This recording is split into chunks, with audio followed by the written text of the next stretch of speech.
Imagine two people. Both have normal blood sugar on their annual labs.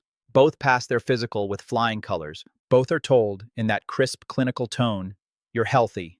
And yet, one is quietly sliding toward metabolic dysfunction month by month, year by year. Their system is losing subtle bits of resilience, little by little, without setting off the alarm bells of conventional tests.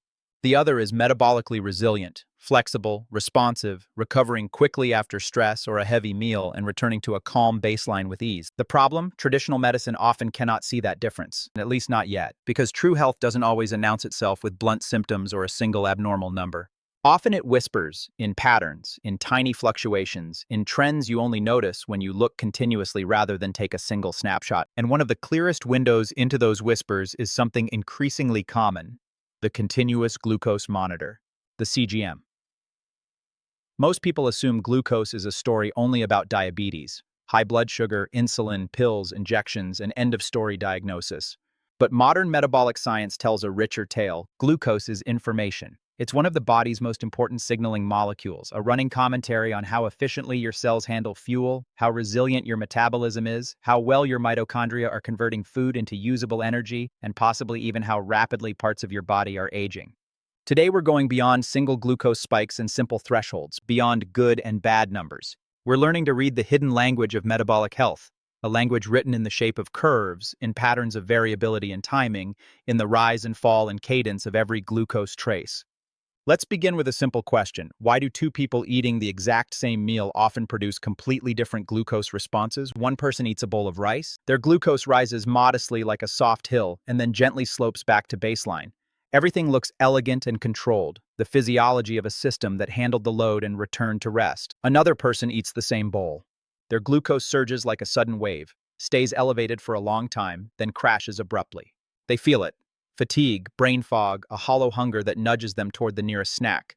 Same food, different biology. The CGM reveals what a single fasting glucose can't: dynamic physiology. It's not a photograph but a movie. It captures how your body responds over time, how quickly you recover, how high you climb, how jagged your ride becomes. This distinction matters because disease rarely appears overnight. Long before fasting glucose, or HbA1c, crosses a diagnostic line, your body often offers clues, small, repeated deviations that add up.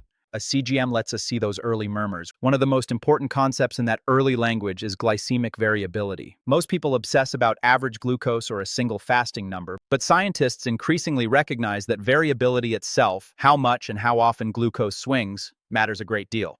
Think of two drivers on a long highway. One cruises at a steady, safe speed. The other repeatedly accelerates and slams on the brakes. Both reach their destination, but the second car experiences more wear and tear, stress on the engine, heat in the brakes, strain across the chassis. Your metabolism behaves the same way. Large, repeated glucose swings force frequent insulin responses, elevate oxidative stress, and subtly nudge inflammation pathways. Over time, that motion can erode metabolic resilience. This isn't a call to eliminate every rise in glucose. Glucose is essential, and flexibility is healthy. The goal isn't to flatten the line into a horizontal desert. The goal is metabolic flexibility, the ability to take on a fuel challenge, handle it efficiently, and return cleanly to baseline. Now consider one of the most overlooked stretches of the day: the night. Most people assume nothing important happens while they sleep, yet some of the most revealing metabolic signals appear after lights out. Imagine two overnight curves. One stays calm and steady, predictable and quiet. The other shows repeated elevations, unexplained spikes, or even dramatic drops. Why does that matter? Because overnight patterns can reveal the influence of stress hormones like cortisol, the quality of your sleep architecture, late-night eating or alcohol, circadian disruption, or conditions like fragmented sleep and sleep apnea. While you're asleep and not making dietary choices, your biology speaks more honestly. Your autonomic system, endocrine rhythms, and baseline insulin sensitivity are on display. Post-meal curves are where the story gets especially personal and fascinating. For decades, nutrition advice grouped foods cleanly into good and bad buckets. But CGMs have shown that the same meal can produce different responses in different people. Genetics plays a role, but so do sleep history, recent physical activity, muscle mass, gut microbiome composition, stress levels, and even what you ate earlier in the day. Meal timing and the company you eat with can alter responses. In short, metabolism is deeply individual. This is why the future of nutrition is likely personalized metabolic intelligence. Recommendations based on how your own body actually responds, not on one-size-fits-all rules. Let's go deeper into the mitochondria. Calling mitochondria powerhouses of the cell is accurate but incomplete. They are more like translators and managers of energy, tiny factories that convert diverse fuels into the high-energy molecules every cell needs. Every heartbeat, thought, immune response, and contraction depends on their efficiency. When mitochondria operate well, energy flows smoothly, recovery is robust, and metabolic flexibility thrives. When mitochondrial efficiency wanes, glucose handling can become less graceful. Cells become less economical with energy, fatigue creeps in, and the system loses a bit of its adaptive bounce. Can a CGM measure mitochondria directly? No. But the patterns CGMs reveal, blunted responses, prolonged elevations, reduced recovery, can act as indirect clues about how well the broader metabolic machinery is performing. This is the power of wearables. They don't make diagnoses, they reveal trends. They expose drift, the slow movement away from optimal physiology long before clinical disease appears. That's critical because prevention must begin earlier than diagnosis. People rarely wake up one day with insulin resistance or metabolic syndrome. These conditions are preceded by years of physiological signals that were simply invisible until now. This connects directly to longevity. Living longer matters, but living well matters more. Longevity is not simply measured in years, it's measured in preserved resilience. The ability to regulate glucose, bounce back from stress, recover after exertion, and maintain cellular energy production. The healthiest people aren't those with a perfect spreadsheet of glucose numbers. They're those whose systems adapt efficiently and consistently. In a complex, changing world, adaptability is the true currency of long-term health. One common pitfall I see: people fixating on every spike and every fluctuation in their CGM data.